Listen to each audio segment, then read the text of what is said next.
byose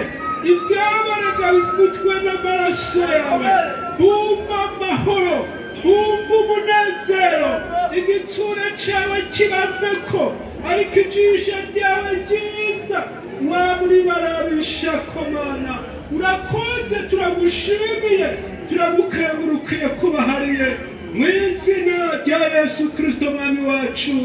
amen amen. Mugihagaze hano tugomba dusenga Imana umiriza birashogeye ni kirekire hari ukuntu uyumvira gucana hagarara kuri wa mutwaro wa hari inyunga zuhawe ziri kubagororotse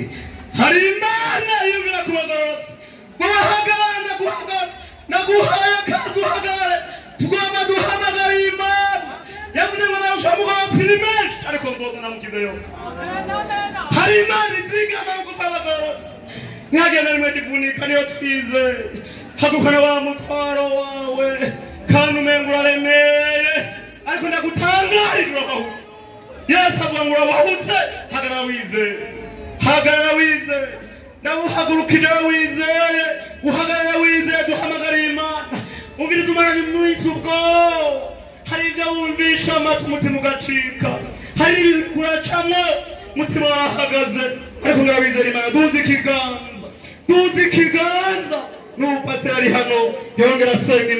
Imana ibangurukanye Imana itandukanye ibi bimenyekane utwaragorotse Imana kaze musenge mwami Yesu Kristo nyakubahwa turagushimiye uyu mwanya mwiza uduhaye tuguhanze amaso abasabyi n'abasabyikazi bawe niwe byizigiro byacu ku murango no mw'ijoro turasengeye abana bari imbere yawe bagiye bugufi umwe wese urazi ibyiwe yuko witegereje ibibazo by'abana ariko n'aba bantu umuntu wese uzi umutwaro wiwe none mwami turagutakambira Yesu iyi mitwaro abasazi bawe bashize imbere yawe nubabera inyishego niwe nyishego ibibazo byose iteka ubishure ahanyene bariko barasabira niho bazogaruka mwami Yesu nyakubahwa hari ibihagarika imisozi ariko turabyimuje mu izina rya Yesu Kristo twumvise ijambo ryawe y'umugorozi menshi ariko uyamukiza yose Yesu tabara abasazi bawe